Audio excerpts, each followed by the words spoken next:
Good morning, friends. We are here again with our new session in the series of 12 webinars that are brought to you by GP Clinics through our own digital platform, docizlive.com. I'll rush through my brief introduction today because Dr. Amdekar has to go for an IAP meeting. So for those who have, I won't take more than a minute. For those who have joined new, I am Dr. Anupam Agarwal, publishing GP Clinics, which is a CME journal for family physicians, and it is being published every month for last 12 years. Today, it is our 6th webinar in the series, and the subject is abdominal pain. Beware, it is in a Pandora's box. The recordings of all the previous 5 sessions on fever, cough, diarrhea, constipation, and vomiting are available on our website, gpclinics.in. And summary of each session with questions and answers is published in GP Clinics every month. One important announcement to make. As I made last time also, on popular demand, we are giving a book titled What Doctors Must Learn by Dr. Y.K. Amdekar, free with print subscription of GP Clinics. The book carries about 500 pages and it is worth ₹900. Amazon has categorized this book as one of its bestseller books. The book covers essentially 3 finer points: whatever we missed during our medical training, or we were not taught, or we have forgotten. So all in all, it's a good masterpiece to go through even at this stage. About the speaker, as everybody knows, Dr. Y.K. Amdekar is the speaker for today's session as well. Dr. Amdekar is a practicing pediatrician for the last 50 years and is currently a visiting consultant to SRCC Hospital, Mumbai. He has been the faculty to Grand Medical College, JJ Group of Hospitals, and Institute of Child Health, Mumbai. He has been the past president of IAP as well. So over to you, Dr. Amdekar, sir. Floor is yours. Thank you very much, Dr. Agarwal, and good morning, friends. I think today we are going to talk about the abdominal pain, and I have said that it is something that you must be aware of it being in a Pandora box. Can I have the first slide, please? So when you talk about the Pandora box, this is a Greek myth story where a Pandora saw the box which was in the possession of her husband, and she opened it to find a lot of surprises coming out of Pandora box, and these surprises really caused a lot of damage to the mankind. I think abdominal cavity is something of that kind of Pandora box, because when a surgeon opens it, many times he finds some surprises. But in today's world, with a good basic skills and also the related required investigation, I think the Pandora box has not been so difficult to pick up. And today's session is devoted to, as usual, a clinical bedside ability to make the best out of the possible diagnosis. As usual, we know that pain is not uncommon in human beings. And if you look at the pain, especially in the abdomen, or for that matter anywhere, it's largely caused by inflammation, the most common cause.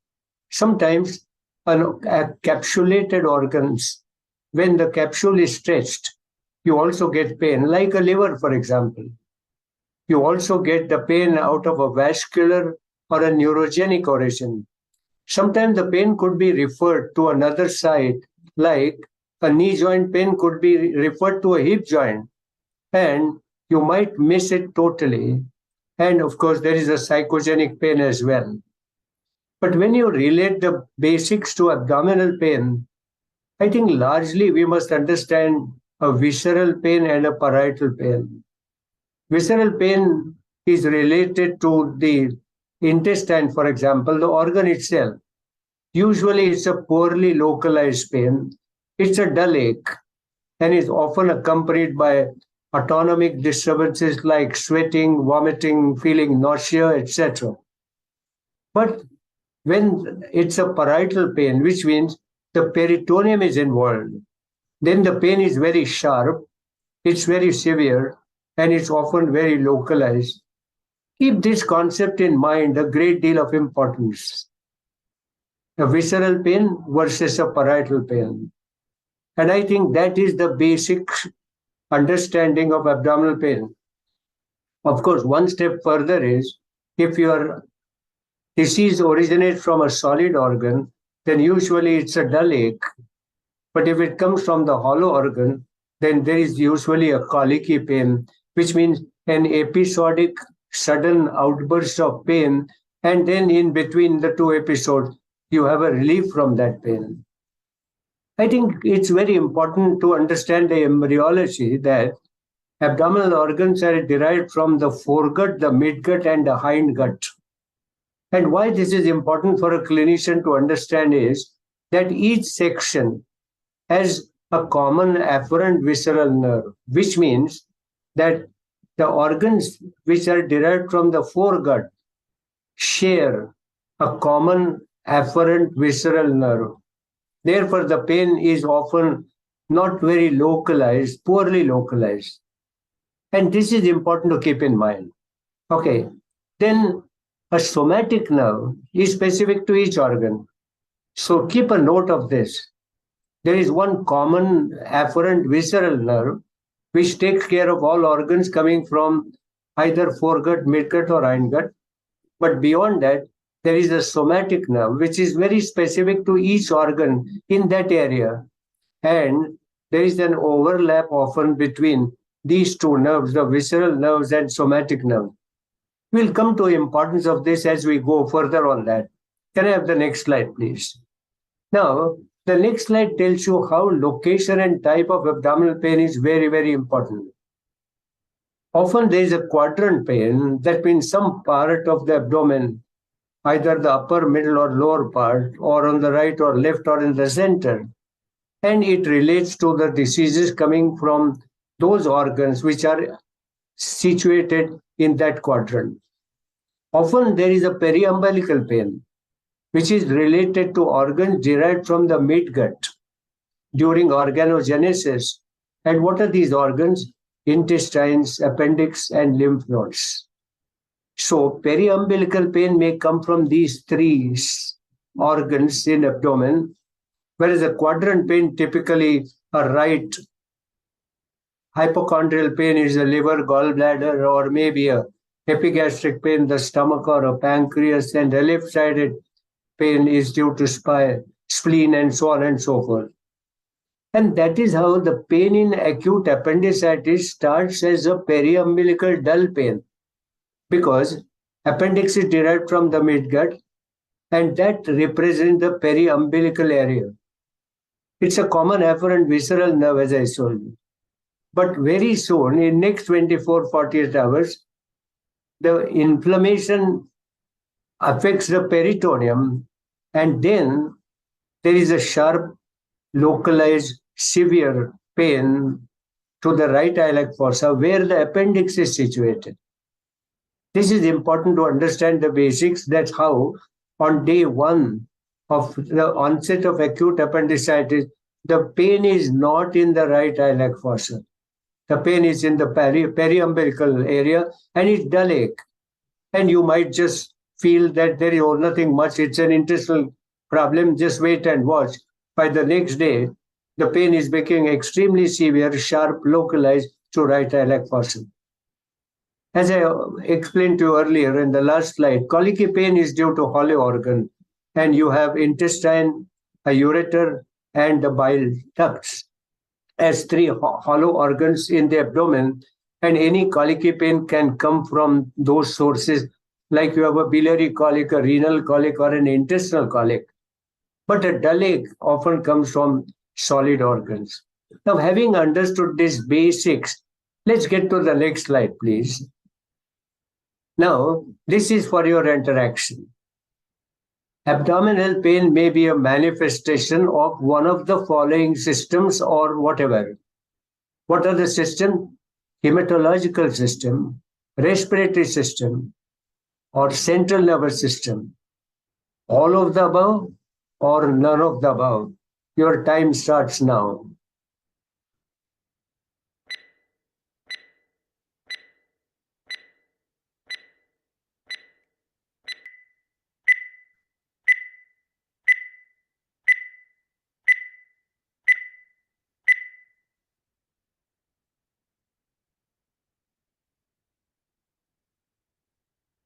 Excellent.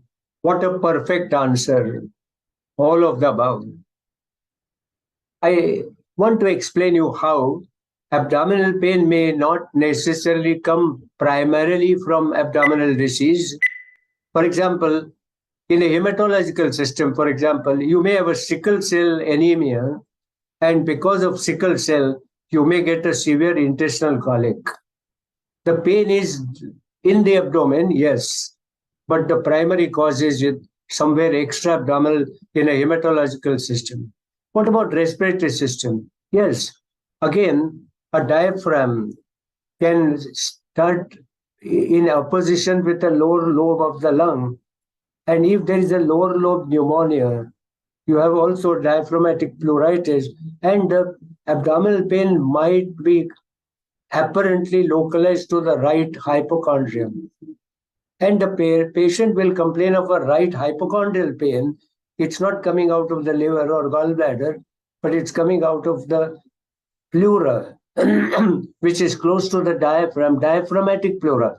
And that is because of the lower lobe consolidation. How a lower lobe consolidation can come with an abdominal pain.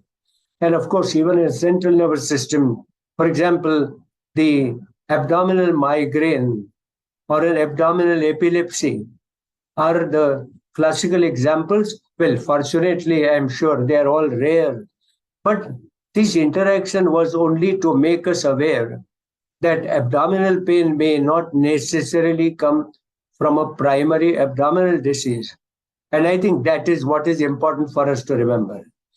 Now, after we have discussed all these basics, let's go to number of cases as usual, and you will try to kind of make your own guesswork about the right diagnosis. Can I have the next slide, please? Now, before we go to that, let me just recapitulate the clinical approach. You want to pick up the site of the pain, severity, and type of pain. Type of pain, dull, colicky pain, etc. You want to know whether the onset is acute, sudden, or over some time. You want to look at the duration and progress, whether it's a continuous pain or a recurrent pain, episodic pain, and also whether the pain is same throughout or is worsening or improving. Of course, accompanying symptoms like vomiting, constipation, diarrhea, fever, or specific urinary symptoms or a jaundice in a liver disease, and a vague generalized loss of appetite and weight might suggest a long-lasting problem. Well, functional derangement are important to pick up, whether the pain can disturb sleep, behavior, activity, energy, which tells us how severe the pain is. And of course, the local examination guides you in terms of abdominal distension, either generalized or localized. Is there any tenderness? Is there a lump? Is there organomegaly? And don't forget the systemic examination. It's important to examine the entire body because we have already seen how extra abdominal disorders come with an abdominal pain, and your abdominal findings may be absolutely none, but still you have an abdominal pain.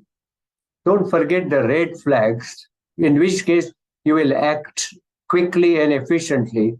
Any sudden onset severe pain accompanied with rectal bleeding, for example, or a skin bleeding, or most important, if a patient wakes up out of deep sleep because of severe pain, take it as something serious and try to assess what seriousness that is.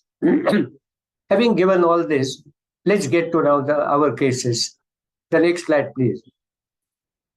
Now, this is your first case for interaction. This is an 8-month-old child who presented with acute onset of vomiting and inconsolable crying, followed by passage of blood and mucus per rectum. Take a note, insoluble crying, which means very severe pain, passage of blood and mucus, no fever. And when you examine, there was just a mild abdominal distension and nothing more. Your probable diagnosis is between acute bacillary dysentery, inflammatory bowel disease, intussusception, or any of the above. Your time starts now.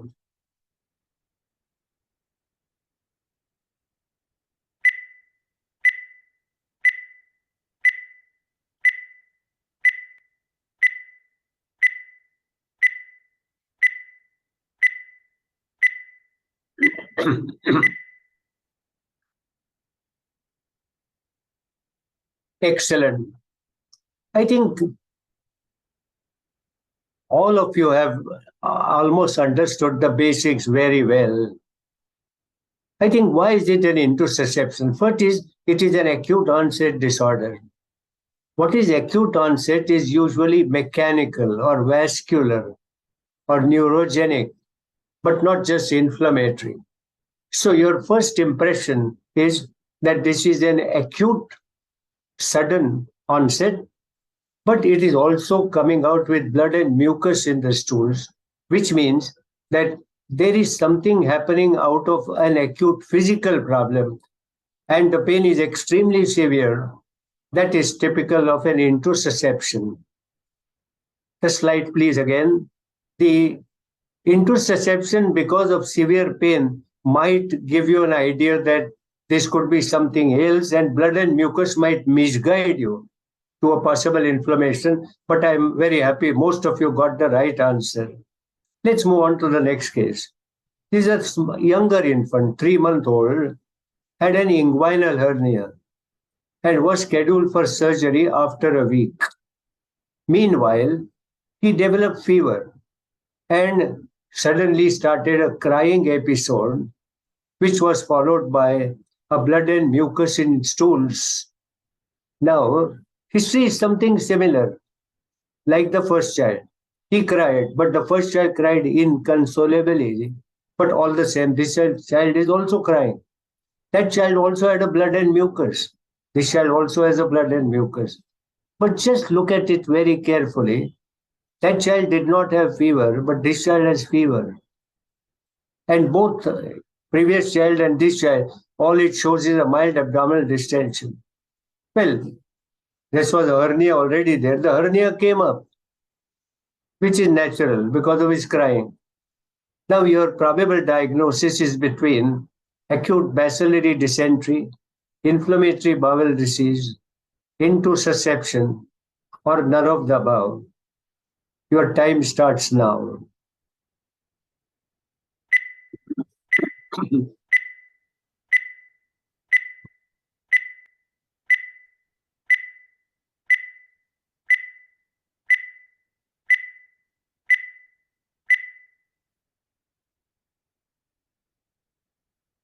Excellent again.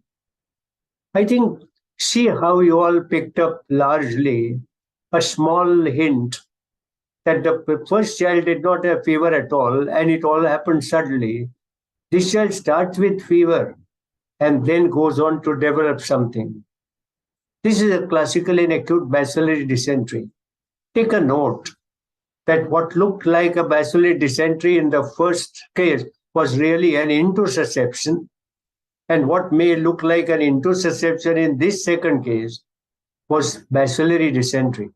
How both have common blood and mucus in the stools, abdominal pain, severe, etc. But there was a small difference. The first case started with an acute, severe, inconsolable cry. This child starts with fever and then develops this. Small little details noticed on the history makes a correct diagnosis. I can recall intussusception be mixed as acute bacillary dysentery and the patient landing up into a bigger complication for which an urgent surgery and a major surgery was required. I'm very happy about how the progress and how all of you are trying to get exactly to the message that I want to pass on to you. Let's get to the next slide, please. Now, here is the third case for you. Now, this is a bigger child. I've always mentioned in this session that my bigger child represents your adult patients as well. And to a large extent, the older child that I'm presenting also applies to the adults in general. Now look at this 8-year-old child presented with recurrent episodes of severe abdominal pain over the last 1 year. Each episode would start with poorly localized dull abdominal pain, lasting for 2-3 days and getting better by itself. Make a note of all these small little things. One is it is a recurrent abdominal pain lasting for 2-3 days and getting better by itself. But it doesn't look like a colicky pain because it is dull ache. Okay, and a colicky pain lasts for a shorter time, maybe some minutes, half an hour, and then disappears to reappear again. But this is lasting for 2-3 days and then settles in between. So small little differences, take a big note of it. Of course, examination did not show anything at all, but stool shows some RBCs. Okay, now your choice is between it being a renal colic, a biliary colic, an intestinal colic, or none of the above. Your time starts now.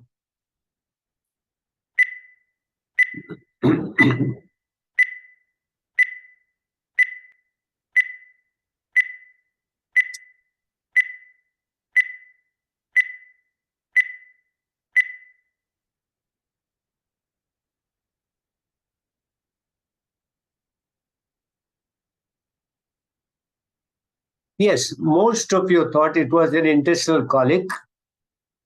I'm sure largely because you saw a stool showing RBCs, so you picked up the intestinal colic as your point. But could 1/3 of you have said it's none of the above? Now they are more right. Why are they right? I gave you a clue that this is not a colicky pain. It is a recurrent pain, but not a colicky pain. I told you that colics last for a shorter period and keep on recurring frequently, whereas this is a dull ache and has been there for 2-3 days and then recurring. So this is looks like an intestinal colic, but it is not. But it's an intestinal disease, all right. And why intestinal disease? Because the stool has shown some RBCs, and therefore something is leaking out of the intestinal vessels. And here is the right answer, none of the above. What is none of the above? Just to make you understand that there is some inflammation localized in the abdomen, in the intestine, but it's not a colicky pain, it's a dull ache.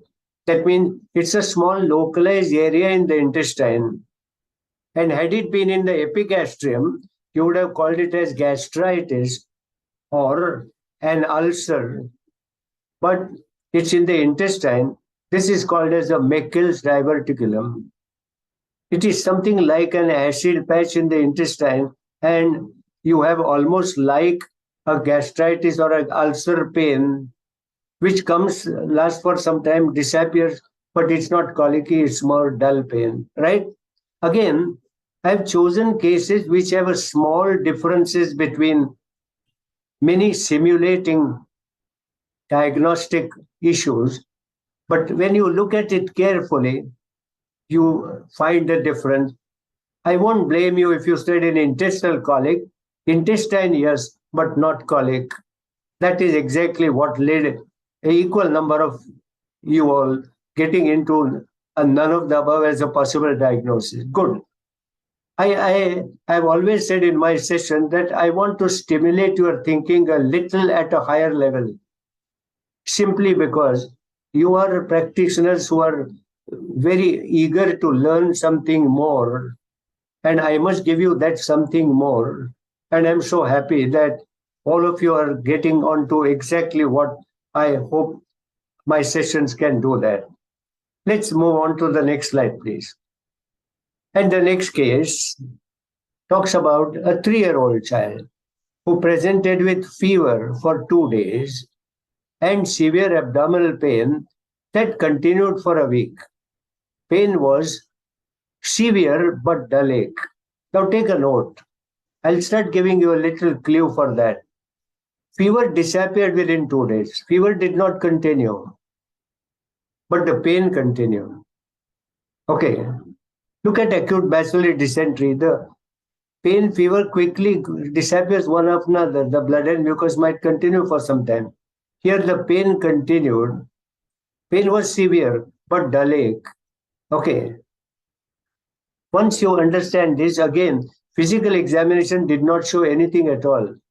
You must have observed by now, all these 4 cases had nothing specific on physical examination.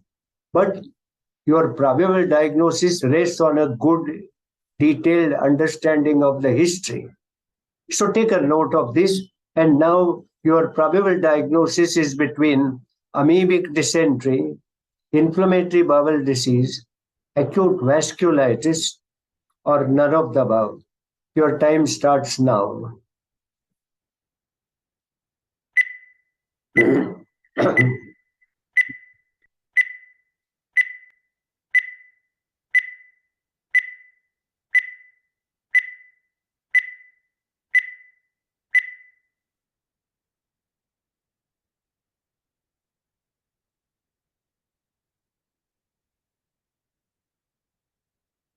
And the house is generally divided. Yes, this was not very easy to go by.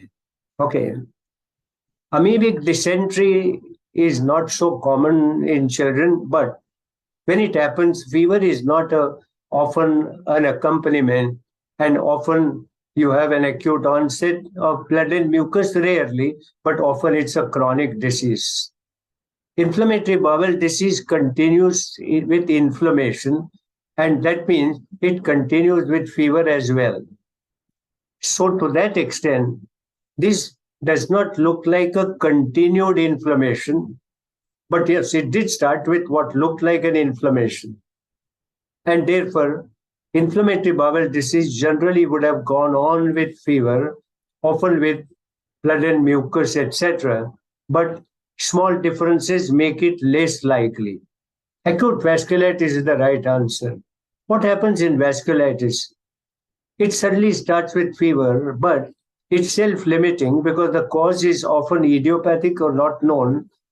And then the whole story runs because of some damage caused by that vasculitis. And that's where the pain or some inflammation continues. Certainly not a common condition, but again, I wanted to bring out some subtle, small differences in the history that would make, and I would not consider it inappropriate if the house was equally divided. This is only to take you at a further higher level. And there are types of vasculitis where multiple organs are involved, and one of them is called a henoch-Scarlin purpura, where a vasculitis is often the beginning story, and thereafter you get a purpuric spot and also the renal involvement. What is important to know about acute vasculitis is that often it could be a manifestation of a generalized disease, and therefore what started off an abdominal pain might develop in a day or two with either a skin purpuric rash or even a renal involvement with hematuria. And if that happens, the diagnosis becomes very clear. That's why the abdominal pain is called one from Pandora's box, because the story may start with abdominal pain but end up somewhere else. And acute vasculitis is one such condition where the story may end somewhere else and not stay in the abdomen only.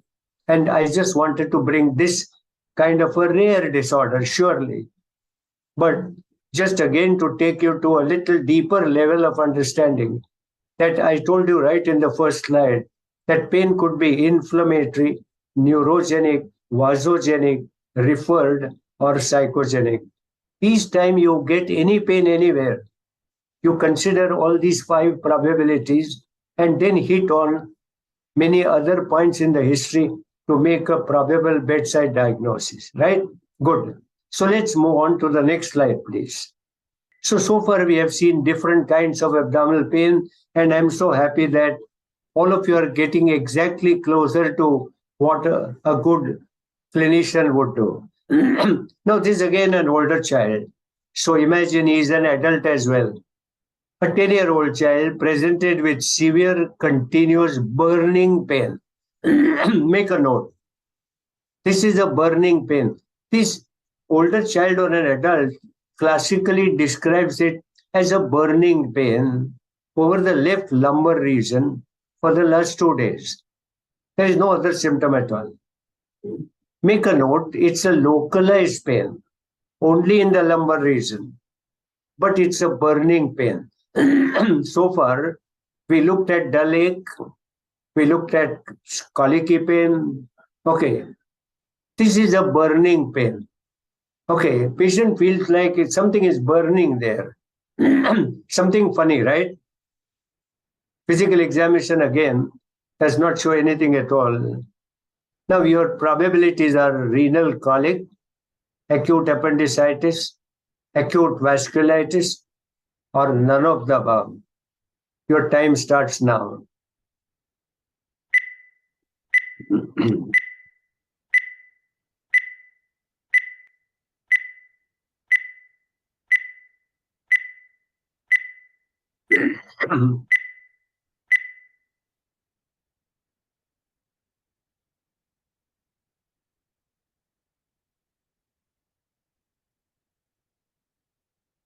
Good.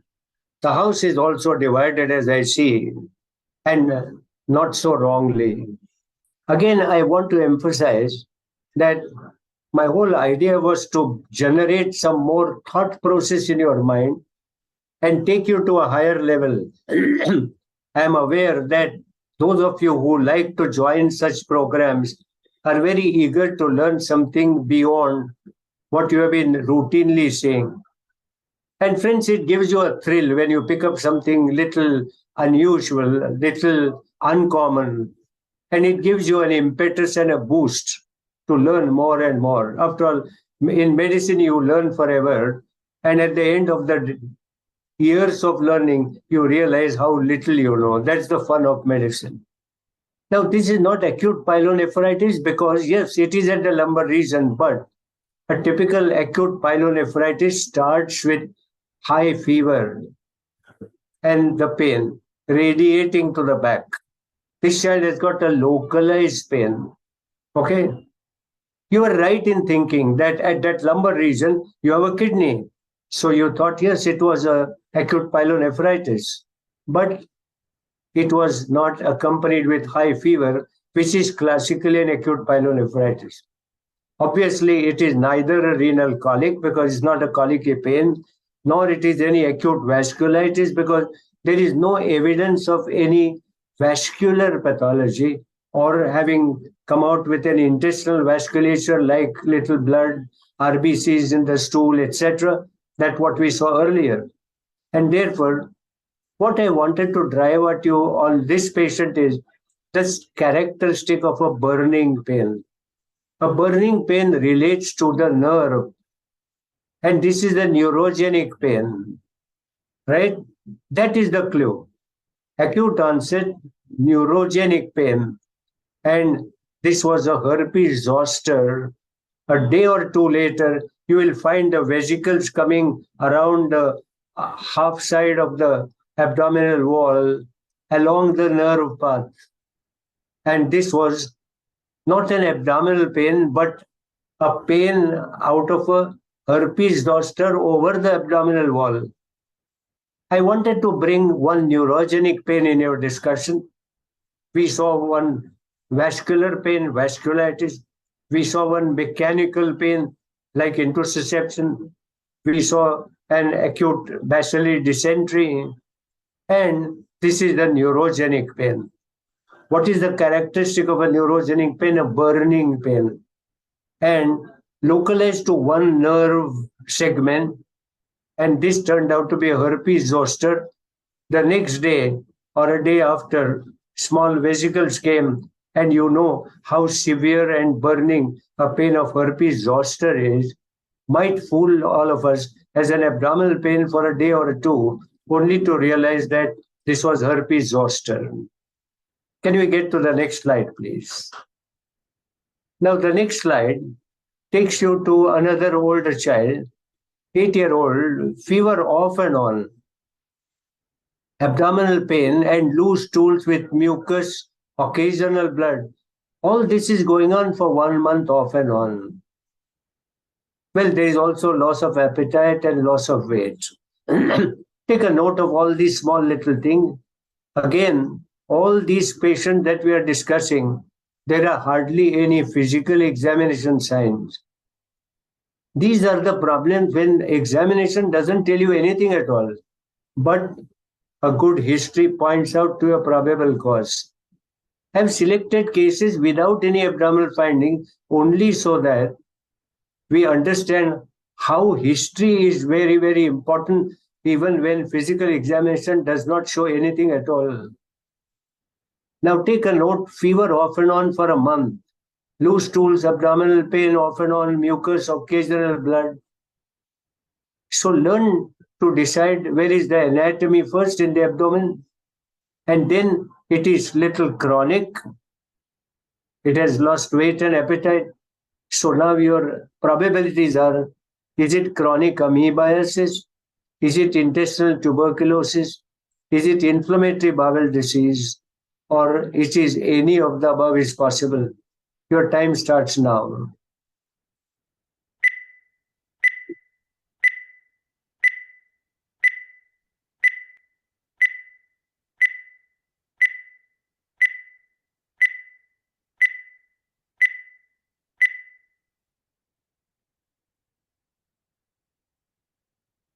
Excellent.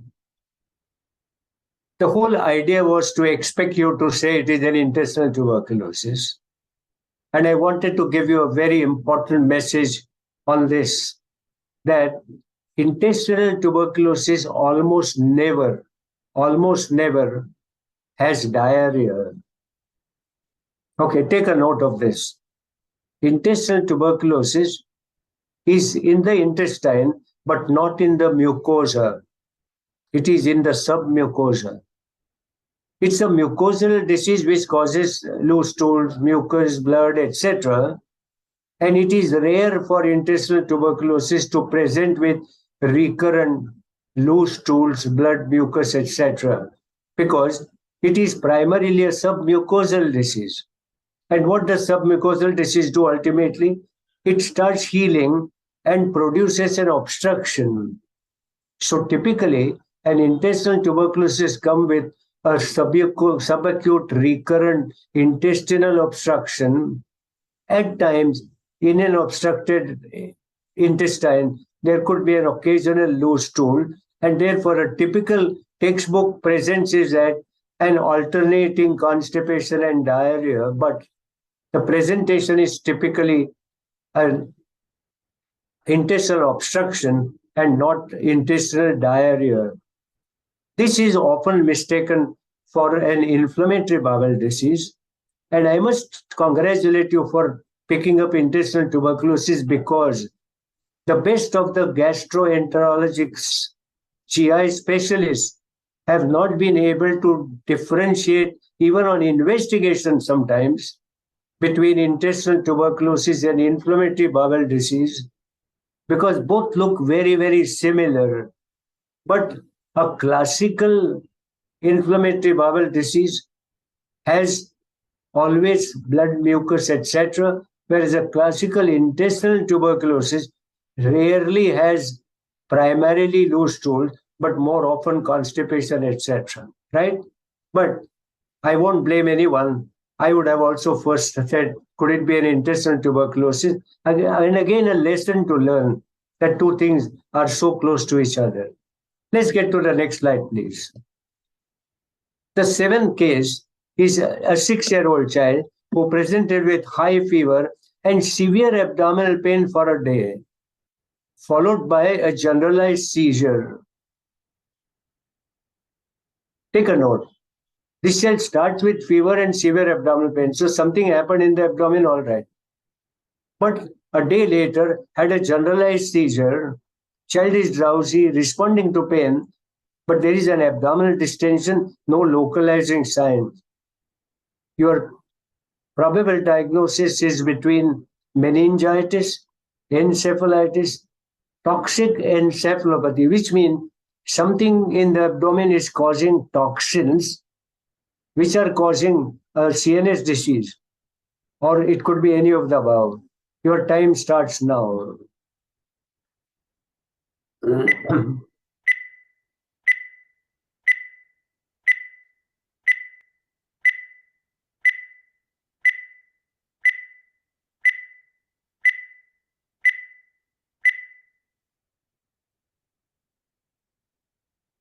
Excellent.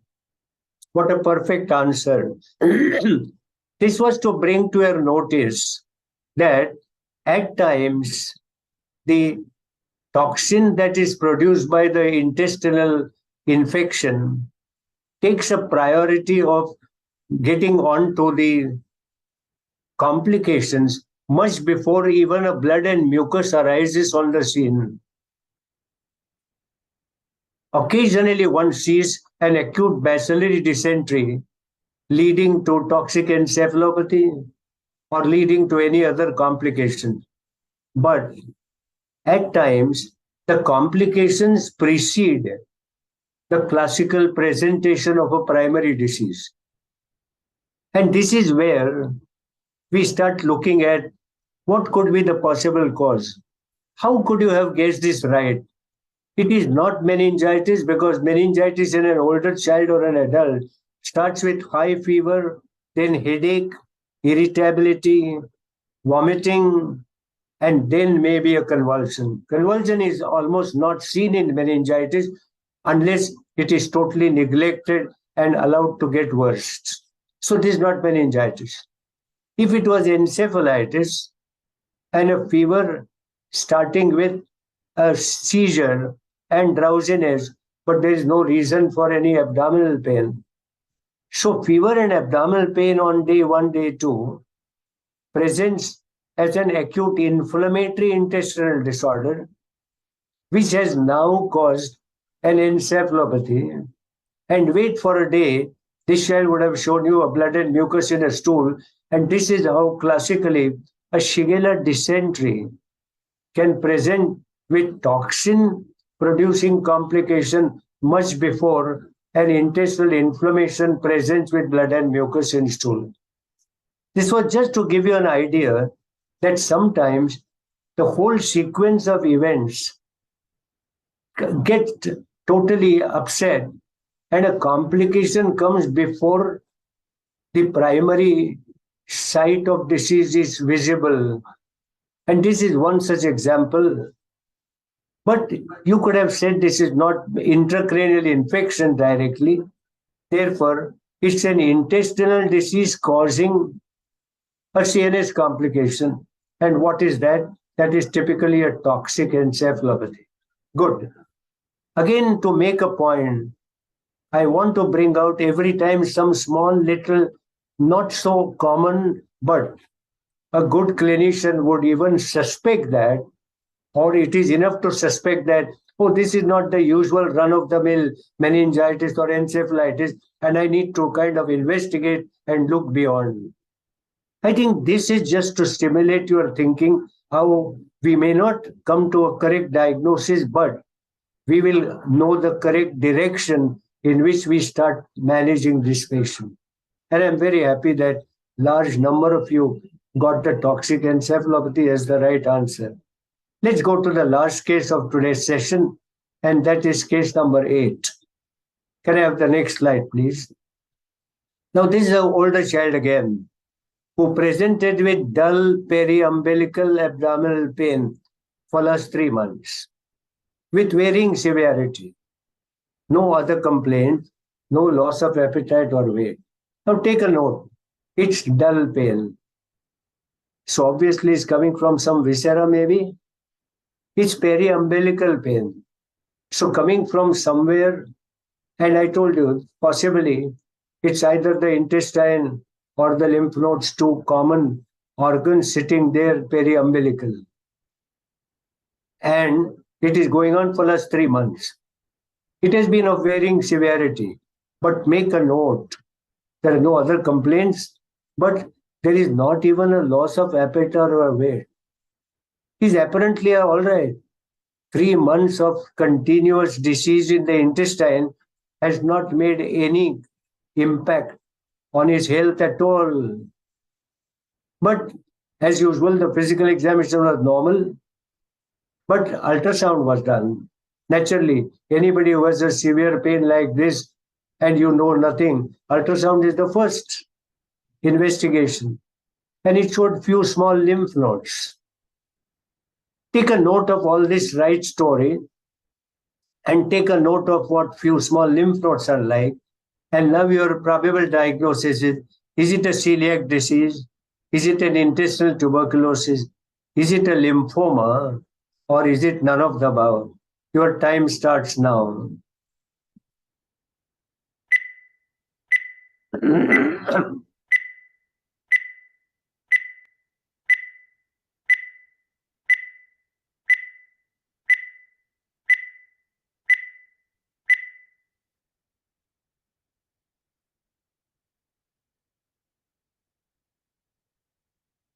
Good. I did expect most of you to vote for lymphoma, but please make a note that if lymphoma in the intestine is a lymph node disease, and it may present occasionally without loss of appetite and loss of weight, you are right there, but it presents primarily as a lump in abdomen. And why is it so? Because it's only when the lymph node gets very large that its capsule is stretched, and that is the time you start getting pain. You don't have pain to begin with. And if the capsule is stretched, and why is the capsule stretched? Because the lymph node has gone very big. And if the lymph node has gone very big, you would be able to palpate a lump in the abdomen, and the presentation would have been pain and lump in the abdomen. It could possibly keep appetite and weight good because it's a localized disease. But you understand the difference. Small lymph nodes are not painful. As the lymph nodes start getting bigger, the capsule is stretched, and that starts causing dull ache. And by the time the lymph node is of a bigger size, what did the ultrasound show? Small size lymph node. Small size lymph node is painless. So that finding is of no concern and is not related to this patient's disease. I wanted to bring out this small thing. We saw inflammatory pain, vascular pain, neurogenic pain, and now this pain simulated a capsule stretch pain. But it had to have a big lymph node for a capsule to be stretched, and that would have come as a lump in abdomen. And to that extent, this was none of the above. This was a psychogenic pain. I wanted to stress on this case also one important point, that often ultrasound shows few findings which are not related to the disease in particular in this child, like some lymph nodes. Lymph nodes are there normally also in every abdomen. And it's a sonologist who picks them up. But what is more important is, are those lymph nodes of a large size? Are they looked inflamed? Are they necrotic? Are they having edema around them? All that makes the lymph node abnormal, but not just because. All of you have palpated cervical or inguinal lymph node in normal children. They are not diseased. This was just to bring out, and this is totally a psychogenic pain. That's why the fellow is happy. Okay, he has no other problem at all. Can I have the next slide, please? Having gone through all these different types of things, I think now we are very clear that a good history often gives you a diagnosis, and I've shown you all types of abdominal pain, of all types of pathogenesis, inflammation, vascular, neurogenic, psychogenic, and whatnot. Therefore, a provisional diagnosis is a must before you plan investigation. And it's very important in medicine that tests are not to search for the diagnosis, but only to confirm the probable diagnosis or rule it out. So don't depend on tests to search for the diagnosis. None of us should learn to do a test to search the diagnosis. You have to have some idea of what it could be, and then only the tests have importance. Well, routine school microscopy often picks up infection or non-infective inflammation like blood, mucus, etc. Occult bleeding, yes. Urinalysis may pick up any urinary problem. Ultrasound, I have already said, it's important. But it is important to inform the sonologist what is your clinical probable diagnosis. In the light of that, a sonologist focuses his impression Otherwise, he ends up writing, please correlate clinically. Okay, I'm sure today every USG report or every lab report has below there correlate clinically. That means he throws the ball back to you. What he said, I'm not sure. You look what it could be.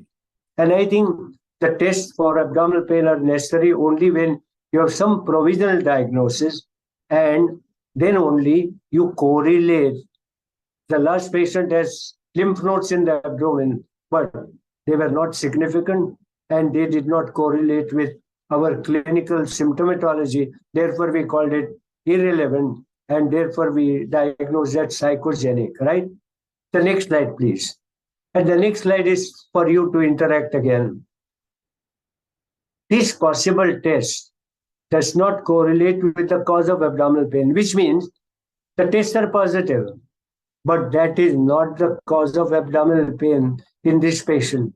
What are those tests? Stool culture showing bifidobacterium. The USG showing mesenteric lymph nodes of 1.5 centimeter size.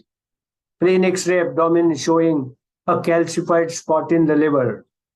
Or none of the above is the right answer. Your time starts now.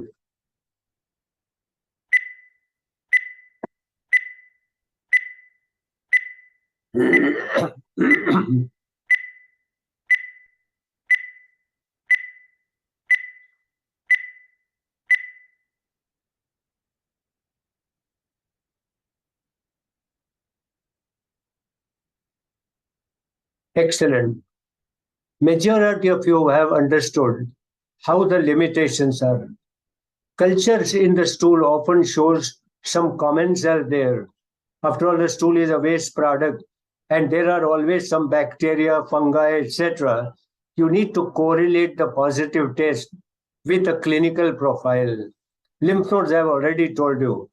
The large size lymph nodes, often accompanied with some other changes on ultrasound, like a necrosis, for example, might give you an idea that they are pathological, but mere lymph nodes does not give you. Many times, the ultrasonologist also reports some peritoneal fluid. Well, every abdomen has a peritoneal fluid. It doesn't mean ascites, and clinical correlation is important. Similarly, plain X-ray abdomen might pick up somewhere a calcified spot. And what is calcified spot? Some area of having leaked out blood in which there is a calcium, and that calcium stays there. And seen on an X-ray or an ultrasound, it may not suggest a cause of pain because calcification means healing. And a healed disease does not cause pain. Therefore, none of these above tests are interpretive. And I wanted to bring out two clear points on this session. One, often physical examination is normal, but a good history gives you a probable diagnosis. And often tests mislead us, and we must learn how to correlate them clinically. The last slide, please, on management. I won't talk great on management because the specific therapy depends only on the correct diagnosis, and you may have a medical or a surgical therapy as the thing be. But yes, symptomatic therapy has a role, but don't depend on it for a long time. It's all right for a day or two till you understand what the probable diagnosis is. You give either an anti-colic medication like Buscopan, Cyclopan. I've put down the trade name because they are more familiar to most of us than actual pharmacological name. And therefore, I'm not trying to kind of advertise Buscopan or Cyclopan. Please don't misunderstand me, but it is easy for us to understand. We know Isonex better than ILH. Okay, so sometimes we use this not kind of advertise some product, but to get a message across. And same way, a tramadol, which is so commonly used for severe pain of unknown origin. The point is, don't forget about diet, hydration. Okay, heat therapy. I'm sure a mere application of heat, okay, over the abdomen seem to relieve some pain, and home remedies as well as to help to expel the gas fluctuation, the flatulence. And I think all that is equally important. The last slide is to summarize what I've said. And can I have the last slide, please? The take-home message is abdominal pain can pose a diagnostic challenge, yes, but beware of red flags so that you can take an immediate action. Detailed history is most important. Physical examination often is non-specific. Provisional diagnosis is a must before ordering tests, and test results must be correlated clinically. And symptomatic therapy must be tried, but for a short time till you search the diagnosis. I think today's session is over. Back to Dr. Agarwal. If there are one or two questions, we have some time to take those questions. Back to Dr. Agarwal, please. Yeah, a lot of questions are coming. And since you have to go for a meeting, so we'll rush through the questions. We'll take few questions. Somebody has asked, what is the significance of quadrant-wise pain in relation to symptoms and signs, and how do you diagnose them? Come back again, moderate to severe pain. No. What is the significance of quadrant-wise pain in relation to symptoms and signs? How do you diagnose them? Yeah. If there is a widespread pain as against a localized pain, okay, which means the generalized pain. Generalized pain is a non-specific quadrant pain. And that means it is likely to come from structures which are causing pain all over, most commonly the intestine. But intestines are a long organ, and it could come from anywhere. The point is that it's a localized pain that is often diagnostic. A generalized abdominal pain could be non-specific just because of a gaseous distension due to indigestion, malabsorption, many apparently benign-looking condition. But the point is, you may give an anticolic medication or try to relieve the gas, but if in a day or two the thing doesn't get under control, you must further investigate. So the clinical examination may not tell you. A short-term symptomatic therapy is fine, but not continuously. You will get some idea if you get into details of history. All right? Yes. Next question is, how do you suspect that pain arising from abdomen is psychogenic in nature? Yes. I think the most important diagnostic factor of a psychogenic pain is it is a pain of convenience, which means it comes whenever it's convenient. At other times, it doesn't come. So it does not come when the child is playful. It does not come when a patient wants to enjoy something that he's doing.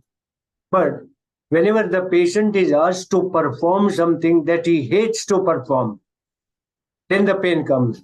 Like a school-going child gets a pain only when it's a time to go to school. And within 5-10 minutes, when the school time starts, he is quite fine the whole day. Or he gets a pain whenever there is some problem, okay, that he does not want to go. But psychogenic pain has to be diagnosed largely by a good exclusion criteria. But more important is that, like, a psychogenic pain does not disturb sleep, does not disturb appetite, does not disturb normal functioning, does not disturb enjoyable activities, but comes only when it is some unpleasant activity or a job that he has to do. Diagnosis is not easy. Don't blame somebody for psychogenic. One can burn their own fingers. But keep in mind the possibility and don't go on searching. As a pediatrician, I find psychogenic pain not uncommon, but comes to me after all possible tests done by GI specialists are normal. Oh, he could have picked it up much earlier before doing all the tests. That is the message for you and me. Look, you and me are generalists. We need to pick up right patient for a right reference, and that is where we stand by.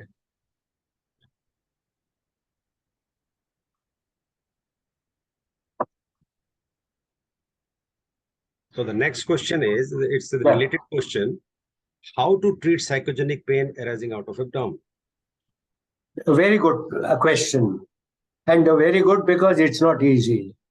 But I'm sure all of us as generalists are also to some extent psychologists. And I'm sure many of you are in practice for years. Patients come to you with faith. And that faith cures them even more than your medicines or diagnosis. That is psychogenic therapy. Now, what do you do? First, to convey to the parent that it is psychogenic is not easy, because they are not convinced that this is all due to mind or due to something, due to stress. They would say, hey, इतने छोटे बच्चे को stress क्या है? Well, even a newborn has a stress. How do I counsel them? I tell them that the brain controls the whole body. But I ask them, who controls the brain? They have no answer. Intestinal hormones and enzymes control the brain. Intestines control the brain. And then the brain controls the rest of the actions. How do you convince a parent that intestines control the pain? You tell them that whenever, as a student, you want to go for examination, you feel like going to the washroom once more. Oh, intestines are cramping. You feel like going to the washroom before some anticipated problem. And whenever you see something frightful, पेट में गोला आ जाता है. What is पेट में गोला आ जाता है? Intestines are cramping. And then in English, if you ask me, why do you say it? I say it's my gut feeling, not brain feeling. Gut controls the emotions of the brain, and gut understands some problem coming up and responds with pain, sends the signal to the brain, and brain decides what the problem is. Intestine can't decide. That's how intestinal pain is often coming out of some stress, which gives the signal to the brain. Brain feels the pain, and brain tries to find out what it is. Now, with such an explanation, parents are aware that yes, पेट में गोला आ जाता है. You like to go to washroom once more when you are stressed. That means intestines are the first to respond to emotions. And that's how you try to convince them. Then by then, some basic investigation must be done to rule out with ultrasound or routine, whatever. But tell them that this will not show you any abnormality, and then try to find the stress. How do you find the stress?